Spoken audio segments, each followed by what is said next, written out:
Priorité au direct sur KTO. Bonsoir à toutes et à tous. Bienvenue à celles et ceux qui nous rejoindraient à l'instant en cette basilique Saint-Pierre où nous nous retrouvons pour suivre en direct, présidée par le pape, la célébration des premières vêpres solennelles de la fête de Sainte Marie, Mère de Dieu. Fête de Sainte Marie, Mère de Dieu que nous célébrerons naturellement demain 1er janvier 2015, mais solennité dans laquelle nous entrons donc ce soir par cette liturgie des vêpres présidée par le pape François.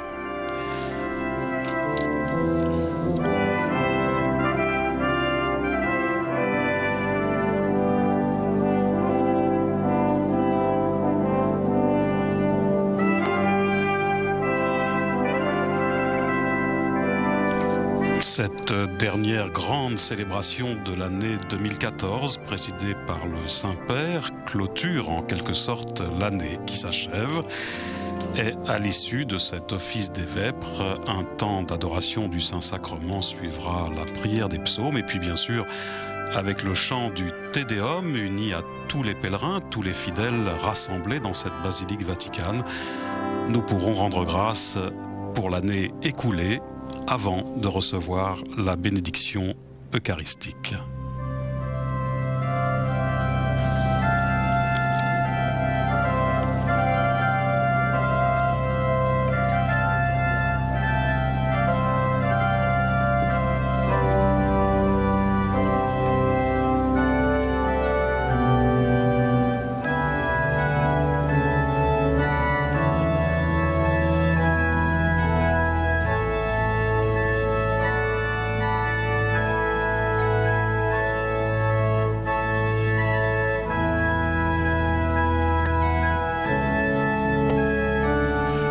Rappelons que cette année 2014, cette année écoulée, fut riche en événements importants pour l'Église et pour le monde.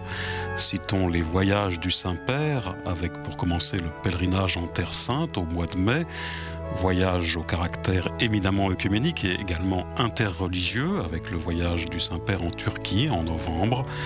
Il y a eu l'Europe avec la visite du Saint-Père en Albanie, aux institutions européennes à Strasbourg, et puis bien sûr l'Asie avec le voyage du pape en Corée du Sud au mois d'août dernier. Et concernant toujours l'Asie, eh bien, il y aura le voyage programmé pour 2015, en janvier, donc dans quelques jours, au Sri Lanka et aux Philippines.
Dieu, viens me sauver.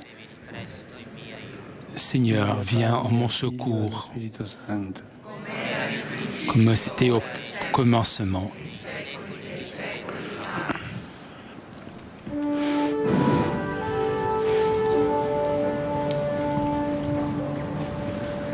Nous entrons dans cette liturgie avec l'hymne à la très sainte Vierge Marie, Ave Maris Stella. Salut, étoile de la mer, sainte Mère de Dieu et Mère toujours vierge, heureuse porte du ciel.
Et nous poursuivons cet office avec les psaumes, le psaume 112, louez serviteur du Seigneur, louez le nom du Seigneur.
Spirito Santo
Et c'est à présent le chant du psaume 147, Glorifie le Seigneur Jérusalem, célèbre ton Dieu ô Sion, précédé de l'antienne, lorsque tu naquis d'une vierge, l'écriture s'accomplit, comme la rosée imprègne la toison, tu viens habiter chez les hommes, gloire à toi, sauveur du monde.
La psalmodie se poursuit avec le cantique des Éphésiens.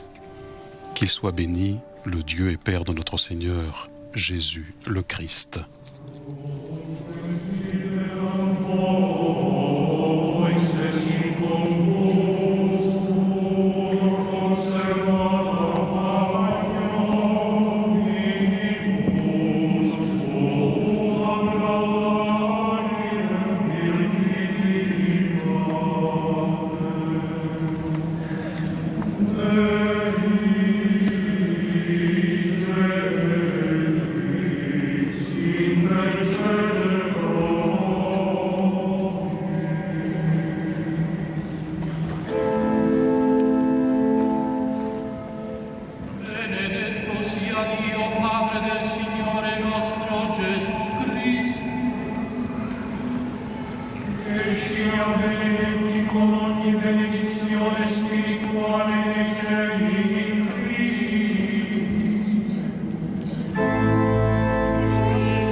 Et la lecture brève de cet office des vêpres solennelles de Sainte Marie, Mère de Dieu, des premières vêpres, est tirée de l'Épître aux Galates. Lorsque les temps furent accomplis, Dieu a envoyé son Fils. Il est né d'une femme, il a été sujet de la loi juive pour racheter ceux qui étaient sujets de la loi et pour faire de nous des fils.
Et nous écoutons à présent l'homélie du Saint-Père.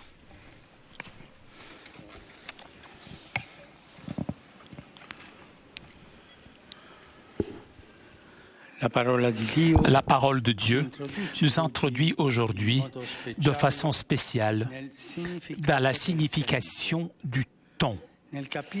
À comprendre que le temps, ce n'est pas une réalité étrangère à Dieu, tout simplement puisque lui a voulu se révéler et nous sauver dans l'histoire, dans le temps. La signification du temps, la temporalité et l'atmosphère de l'épiphanie, de la révélation de Dieu, c'est-à-dire de la manifestation du mystère de Dieu et de son amour concret. En effet, le temps est le messager de Dieu, comme disait Saint Pierre Favre. La liturgie d'aujourd'hui nous rappelle la phrase de l'apôtre Saint Jean. Enfants, la dernière heure est arrivée, et celle de Saint Paul qui nous parle de la plénitude du temps. Donc, le jour d'aujourd'hui nous manifeste comment le temps qui a été, pour ainsi dire, touché par le Christ, le Fils de Dieu et de Marie, et de lui, il a reçu une des significations nouvelles, surprenantes, est devenu le temps du salut, le temps salvifique, c'est-à-dire le temps définitif de salut et de grâce. Et tout cela nous induit à penser à la fin du chemin de la vie, la fin de la vie, la fin de notre chemin. Il y a eu un début et il y aura la fin. Un moment pour naître et un moment, le temps pour mourir. Avec cette vérité simple, fondamentale, et parfois négligée, oubliée, la Sainte Mère Église nous apprend à conclure l'année et même nos journées avec un examen de conscience par lequel nous pouvons parcourir de nouveau ce qui est arrivé. Rendons grâce au Seigneur pour tous les biens que nous avons reçus et que nous avons pu accomplir, et en même temps, pensons aussi à nos manquements, nos fautes, nos péchés. Remercier et demander pardon. Et c'est ce que nous faisons aujourd'hui à la fin de cette année. Nous louons le Seigneur avec le Te Deum et en même temps, nous lui demandons pardon. L'attitude du remerciement nous pousse vers l'humilité et reconnaître et accueillir les dons du Seigneur. L'apôtre Paul résume dans la lecture de ce premier vêpres la raison fondamentale de notre rendement de grâce à Dieu. Il nous a fait de nous de ses enfants, il nous a adoptés comme des fils. Ce don immérité nous remplit d'une gratitude comble d'étonnement, de stupeur.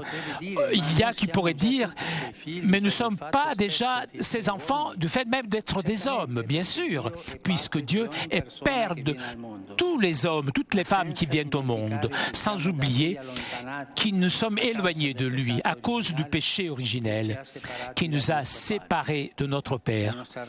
Notre relation filiale est profondément blessée. Pour cela, Dieu a envoyé son Fils à nous sauver, nous racheter au prix de son sang. Et s'il y a un prix à payer, et parce qu'il y a un esclavage, nous étions des enfants, des fils, mais nous sommes devenus esclaves en suivant la voie du malin. Personne d'autre peut nous sauver de cet esclavage uniquement Jésus, qui a assumé notre chair grâce à la Vierge Marie et qui est mort sur la croix pour nous libérer de l'esclavage du péché et nous rendre la condition filiale égarée. La liturgie d'aujourd'hui rappelle aussi qu'au commencement, avant le temps même, il y avait le Verbe, et le Verbe s'est fait homme. Et pour cela, dit saint Irénée, c'est la raison pour laquelle le Verbe s'est fait homme, et le Fils de Dieu, Fils de l'homme, puisque l'homme, en rentrant en communion avec le Verbe et recevant ainsi la filiation divine, devint Fils de Dieu. En même temps, le don même pour lequel nous rendons grâce est aussi une raison, nous pousse à un examen de conscience, de révision de sa vie personnelle et de communauté. Poser la question, quelle est notre façon de vivre? Et nous vivons en tant que fils ou nous vivons en tant qu'esclaves? Nous vivons de personnes baptisées dans le Christ ou par l'Esprit, rachetées, libres? Ou alors nous vivons selon la logique mondaine, corrompue, faisant ce que le diable nous fait croire être notre intérêt. Existe toujours dans notre chemin existentiel une tendance à faire opposition, résister presque à l'opposition. Nous avons peur de la liberté. Et de façon paradoxale, nous préférons, plus ou moins, de façon plus ou moins inconsciente, l'esclavage. La liberté nous fait peur, puisqu'elle nous place devant le temps et face à nos responsabilités de bien vivre ce temps qui nous est donné.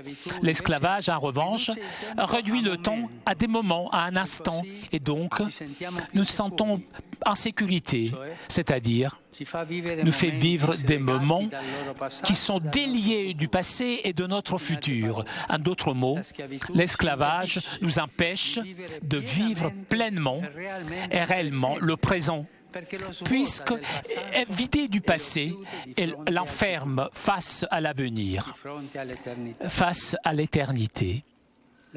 L'esclavage nous fait croire que nous ne pouvons pas rêver, voler, espérer.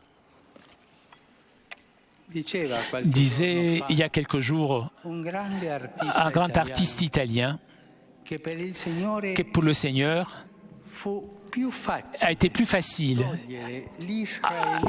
à lever les Israéliens d'Égypte que l'Égypte du cœur des Israéliens.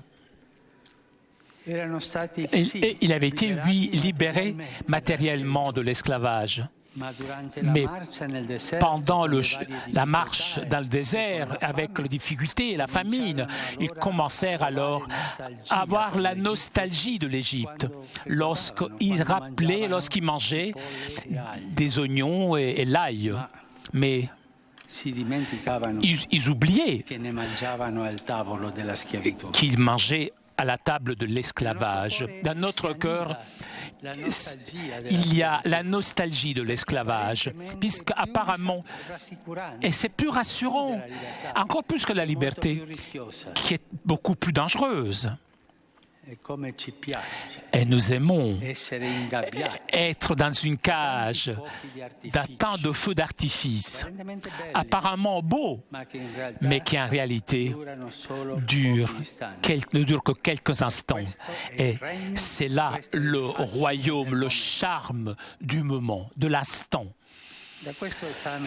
En partant de cet examen de conscience, dépend aussi pour nous les chrétiens la qualité de nos actions, de notre vivre, de notre présence dans la ville, dans notre service au bien commun, de notre participation aux institutions publiques et ecclésiales. Pour cette raison, et étant évêque de Rome, je voudrais m'arrêter sur notre vécu à Rome, qui est un don, puisque cela signifie habiter dans la ville éternelle. Cela signifie, pour un chrétien surtout, faire partie de l'Église fondée sur le témoignage et sur le martyre des saints apôtres Pierre et Paul.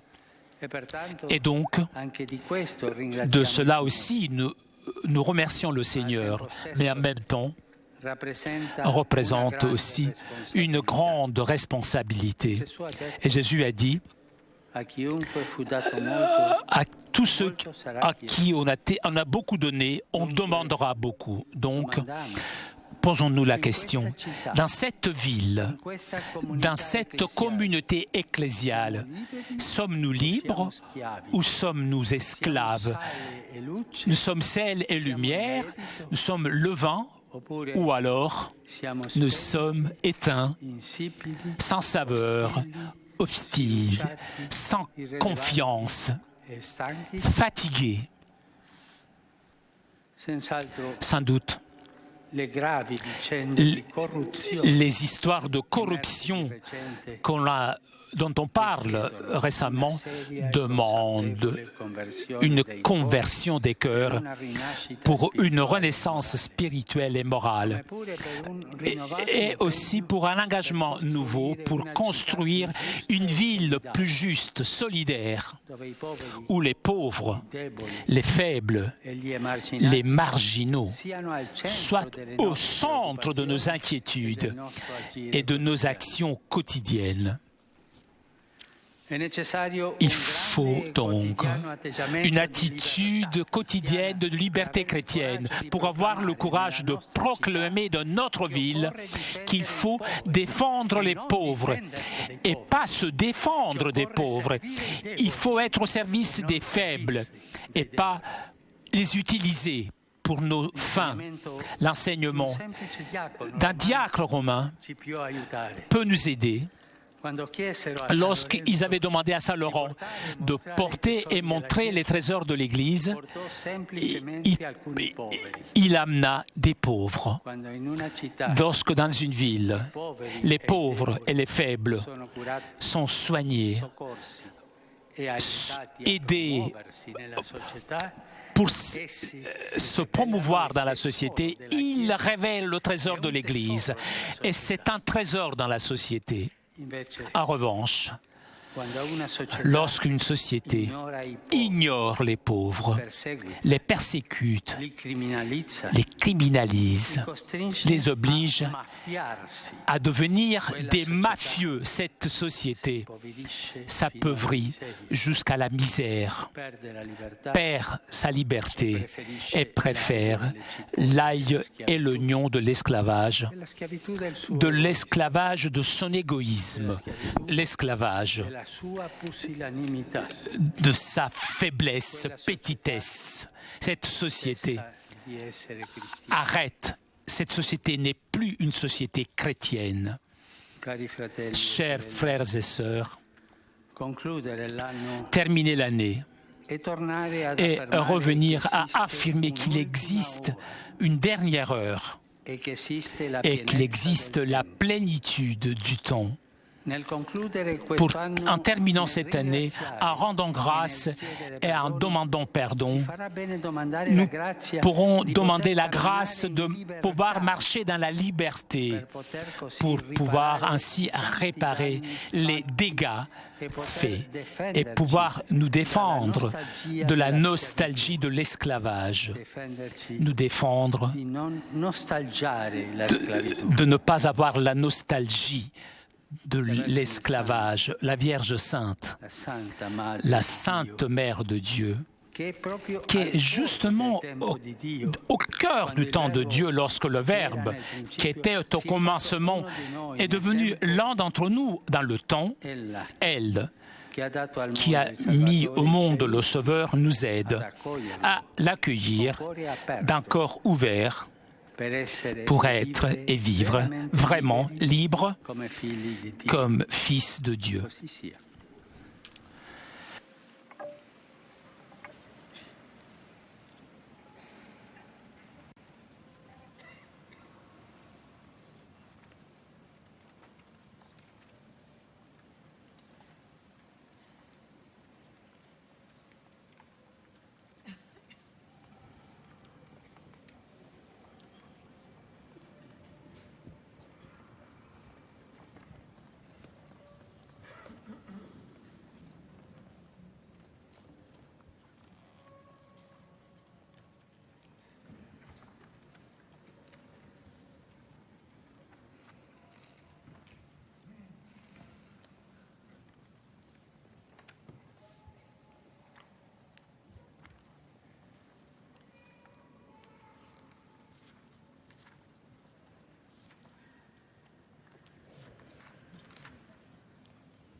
Après ce chant du répond et le Verbe s'est fait chair, il a habité parmi nous. Nous chantons à présent le cantique de la Vierge Marie, le Magnificat.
Invochiamo il Cristo, nostra pace. Invoquons le Christ, notre paix, qui est venu unir à un seul peuple, les hommes, toutes langues et nations confondues.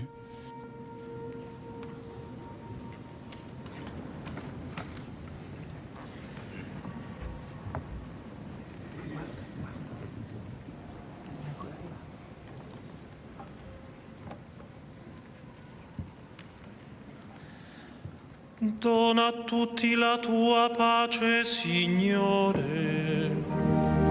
Donne à tous, accorde à tous ta paix, Seigneur.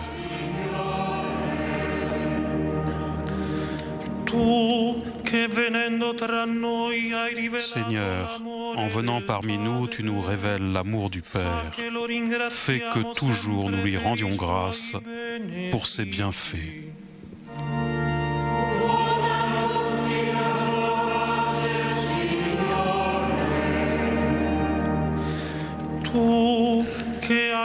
Toi qui as voulu que Marie, ta mère, soit pleine de grâce, répands sur tous les hommes l'abondance de tes dons.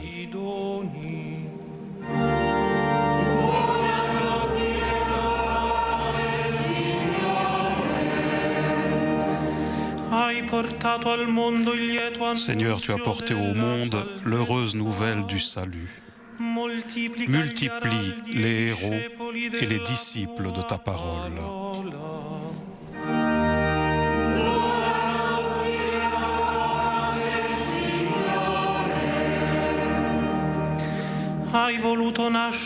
Seigneur, tu as voulu naître de la Vierge Marie comme notre frère.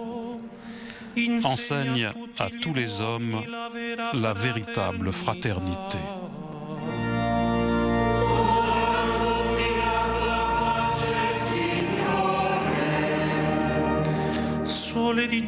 Soleil de justice apparu à l'horizon de l'humanité, illumine nos frères défunts dans la béatitude éternelle.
Dieu, que dans la virginité féconde de Marie, t'a donné aux hommes les biens du salut éternel, fait que nous expérimentions son intercession, puisque grâce à elle, nous avons reçu le Créateur de la vie, le Christ, ton Fils.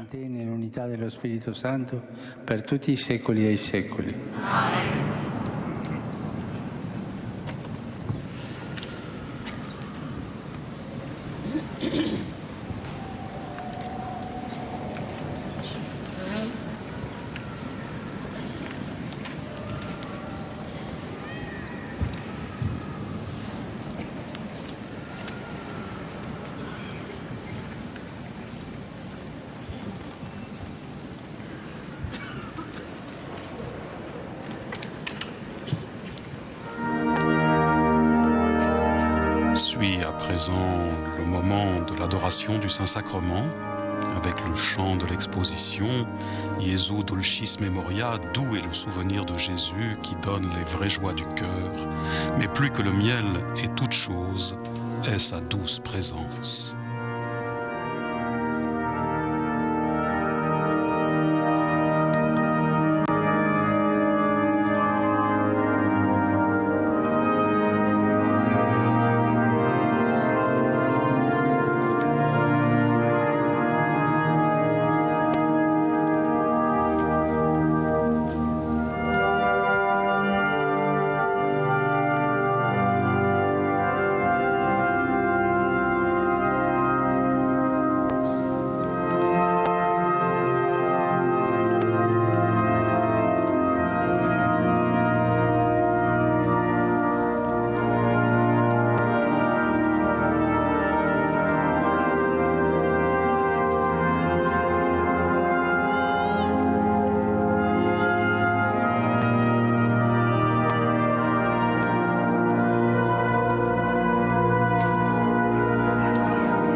Seigneur Jésus, qui dans le sacrement miracle de l'Eucharistie, tu nous as laissé le mémorial de ta Pâque, fais que nous adorions d'une foi vive le saint mystère de ton corps, de ton sang, pour sentir toujours en nous les bénéfices de la rédemption.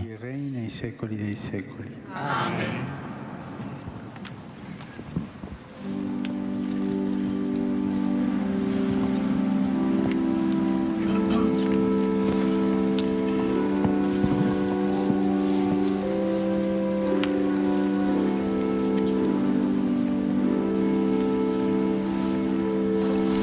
Le Saint-Père qui va à présent donner la bénédiction eucharistique à l'Assemblée.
Santissimo Sacramento dell'Altare.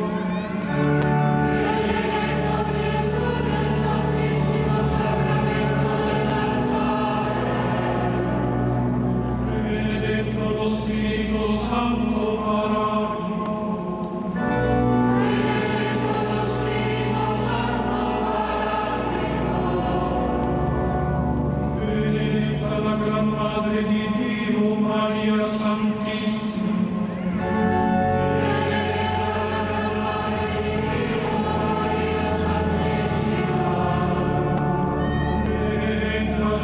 Santa Immacolata Concezione.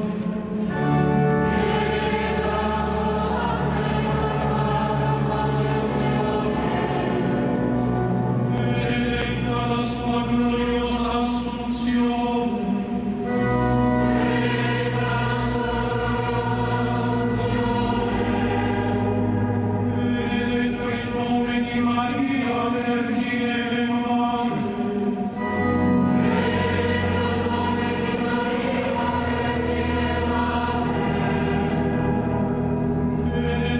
San Giuseppe, suo castissimo sposo.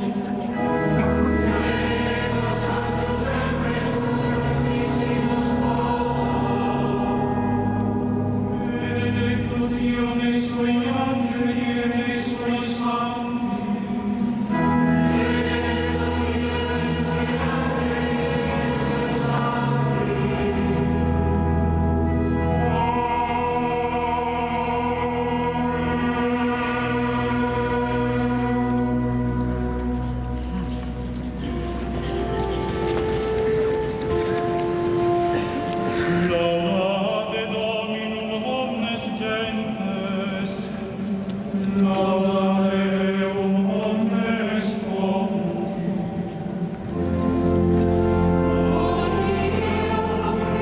Cependant que le diacre va procéder à la reposition du Saint-Sacrement au tabernacle, eh bien, l'Assemblée chante le psaume 116, « Louez le Seigneur tous les peuples, fêtez-le tous les pays ».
Et voici qu'avec le chant Adeste Fideles, accourez fidèles, joyeux, triomphants, venez, venez à Bethléem, voyez le roi des anges qui vient de naître avec ce chant traditionnel du temps de Noël. S'achève donc cet office des premières vêpres solennelles de la fête de Sainte Marie, Mère de Dieu. Nous retrouverons le Saint-Père demain matin, 1er janvier 2015, en direct depuis cette même basilique aux alentours de 10h pour la célébration eucharistique, la messe de cette solennité de la Théotokos, la Mère du Seigneur. Au cours de son homélie, le Saint-Père a d'abord insisté sur la signification du temps, la temporalité dans laquelle le Fils de Dieu a voulu se manifester, disait-il, pour sauver l'humanité. Le pape a invité à faire en cette fin d'année un examen de conscience, tout comme à l'issue de chaque journée, disait-il. Examen de conscience pour nous permettre de savoir si nous vivons en Fils de Dieu, c'est-à-dire libre, ou en esclave, par la peur du temps.